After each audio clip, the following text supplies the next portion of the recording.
Olá, pessoal do sétimo ano. Então, vamos dar continuidade ao nosso estudo aí de biomas e dessa vez nós vamos falar sobre as formações abertas e nós vamos focar então agora o cerrado, né?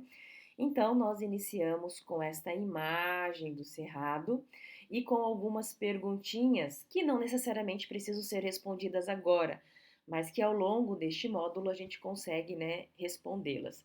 E aí vem lá, ó, existem motivos aí para comemorar o Dia Nacional do Cerrado, né? O cerrado ele é um bioma importante, ele tem suas particularidades, então é necessário a gente ter aí a gente não precisa de muito motivo, ele é importante e ponto, né?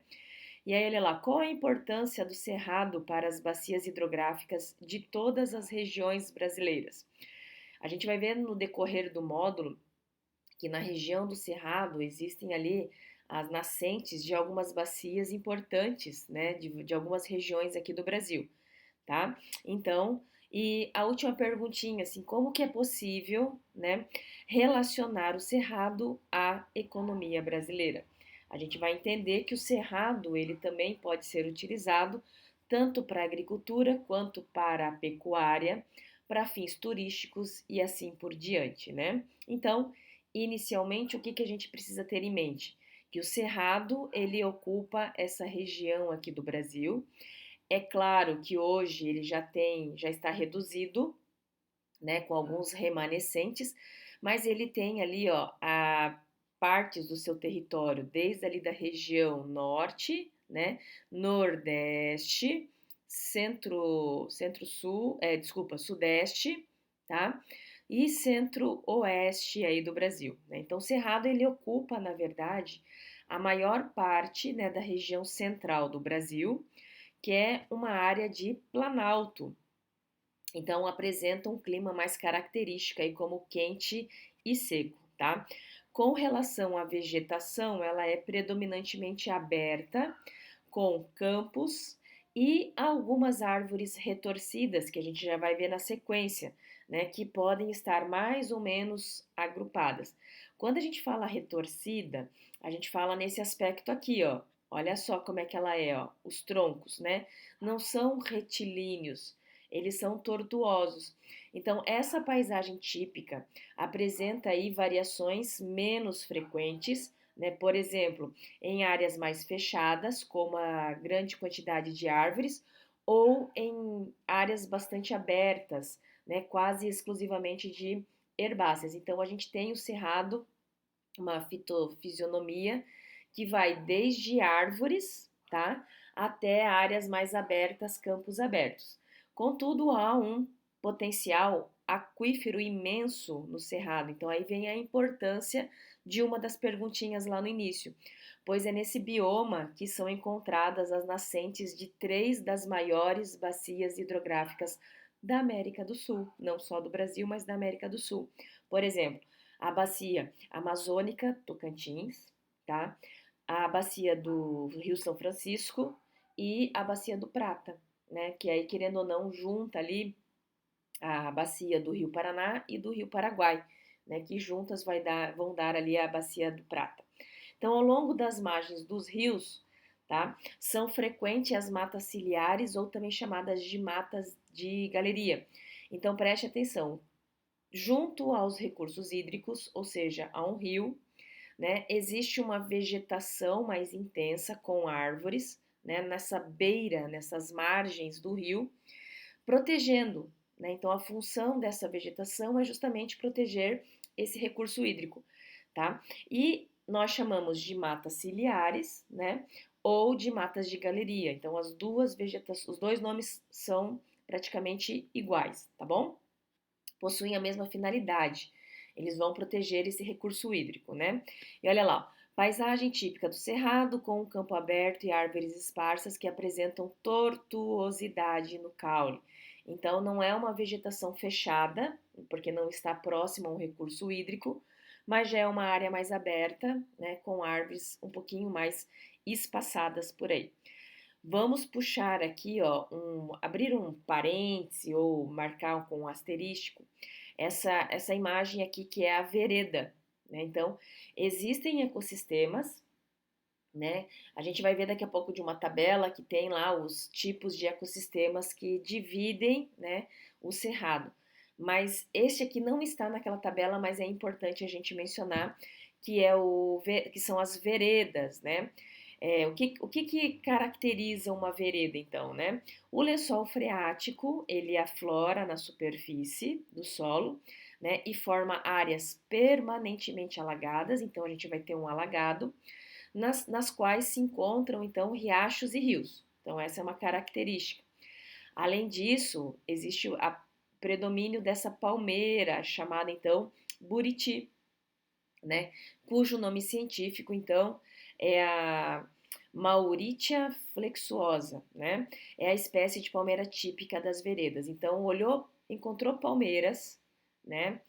De um tipo específico, que é o buriti, e encontrou uma região alagada, ali está tendo ali uma vereda, tá bom? Uma vereda. Mas olha lá, todos os módulos que a gente trabalhou e que a gente já trabalhou e que a gente vai trabalhar, tá? Eles traz justamente esse quadro para nós, que são as características do bioma, em particular o cerrado. E eu sempre peço atenção para a informação da temperatura, das chuvas, do solo e dos ecossistemas.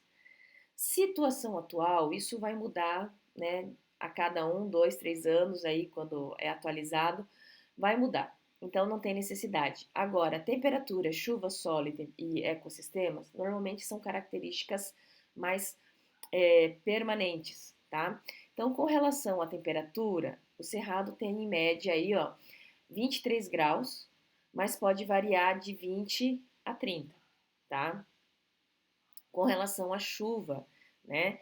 Chove aí, ó, em média 1.300 milímetros, né? Com estação seca intensa, então, né? E quando a gente entra num clima quente, tá? Já tem um período mais chuvoso, tá? Então, olha lá, o inverno é mais seco e o verão é mais chuvoso e tem aí uma média, né, de precipitação de 1.300 milímetros, tá? Com relação ao solo, o solo é profundo, mas ele é relativamente pobre em nutrientes. Ele tem uma característica ácida, então ele precisa de uma correção para que possa ter uma prática de agricultura. E aí, com relação aos ecossistemas, nós temos o campo limpo, o campo sujo, o campo cerrado senso estricto e o cerradão. E aí a gente começa com áreas mais abertas, né? Olha lá, compostas principalmente de extrato herbáceo, que são as gramíneas. Aí começa a vir para o campo sujo, que é o extrato herbáceo com alguns arbustos espalhados. Aí eu já tenho o campo cerrado, né? Que é com extrato herbáceo, ou seja, com gramas, né? Com uma grama, só que com arbustos mais frequentes, tá? E aí a gente apresenta árvores de galhos retorcidos, né? Nós vamos ter o campo cerrado senso estricto, que aí já tem ali os arbustos, né? Estratos arbustivos e arbustos frequentes, né? E poucas árvores aí atingem 5 metros ou mais de altura, então ali a gente tem ali um predomínio de um padrão, né, de 5 metros de altura dessas árvores, e o cerradão, que aí já vai ter menos grama, né? Já vai ter ali um extrato com maior altura e normalmente tem uma formação de matas mais fechadas, né? O cerradão normalmente já começa a ficar próximo ali de um recurso hídrico, tá? Então, como o solo do cerrado ele é pobre, né, em nutrientes e apresenta alto índice de acidez, já foi considerado impróprio para a agricultura. Contudo, hoje, quem investe no cerrado sabe que vai ter que investir no solo também, né? Então, com o desenvolvimento tecnológico e científico, possibilitou aí a criação de formas de correção do solo e, então, consequentemente, né, conseguiu haver o cultivo de espécies econômicas, tá? Como o milho, a soja, a cana e assim por diante, né? Quanto ao clima, então a gente viu que é seco em boa parte do ano, principalmente na parte de inverno, tá? Pode ocorrer incêndios, né, de forma natural, então às vezes é um fenômeno natural, tá? Principalmente ocasionado aí pelos raios, né? Com relação às plantas e os animais, possuem algumas adaptações que vão lhes permitir sobreviver a esses incêndios que podem ocorrer aí de forma natural, mas isso a gente vai ver mais para frente. E com relação à ocupação humana e à prática de fazer queimadas, né, para abrir espaços para a lavoura, também acontece. Então, os incêndios, eles podem ocorrer de forma natural ou já de forma, né, influenciada pelo homem. Mas antes de virar o slide, olha lá, vamos só focar nisso aqui. O próximo slide traz uma imagem que vai mostrar aonde é o campo limpo, aonde é o campo sujo, aonde é o campo cerrado estrito, senso estricto e o cerradão. Vamos ver então aqui, ó. Então, olha lá, partindo de uma área mais de gramínea, campo limpo, começam, ó, tem grama e começa a surgir algumas árvores espaçadas, de pequeno porte, que é o campo sujo. Essas árvores começam a ficar mais frequentes, ainda de baixo porte, né? É o campo cerrado. E aí, quando elas começam a aumentar um pouquinho, chegando aí aos seus 5 metros, e já estão mais concentradas, né? É o cerrado senso estricto e árvores maiores, que podem atingir aí, ó, quase 20 metros. Nós temos então ali a região do cerradão, tá? E aqui embaixo tem uma observação bem bacana, né? Que mostra setinha para cá e setinha para lá. Ou seja, né, com relação à frequência do fogo, é mais intenso para essa região, né, menos propício aqui. Com relação à toxidez do solo por alumínio, aqui tem mais alumínio, então é um solo é, com mais toxicidade, acidez, então aqui tem menos acidez. E com relação à fertilidade do solo, aqui nessa região é mais fértil e aqui é menos fértil. Então a gente consegue visualizar isso nessa imagem com essas informações que ela nos traz, né? Então, em sua grande extensão territorial, o cerrado ele pode apresentar um gradiente, olha, isso aqui é um gradiente, ó, um gradiente de vegetação e exibir todos os ecossistemas que aparecem aí nessa imagem. Esse aqui é um perfil esquemático, né, que mostra então ali, ó, né, do cerrado, que mostra as variações da paisagem desde uma formação típica, aberta, até uma área mais densamente florestada, tá? Então isso que é importante a gente levar em consideração. Então, pessoal, o que eu queria falar com vocês nesse primeiro momento era isto, e eu aguardo vocês então aí numa próxima oportunidade. Tchau, tchau!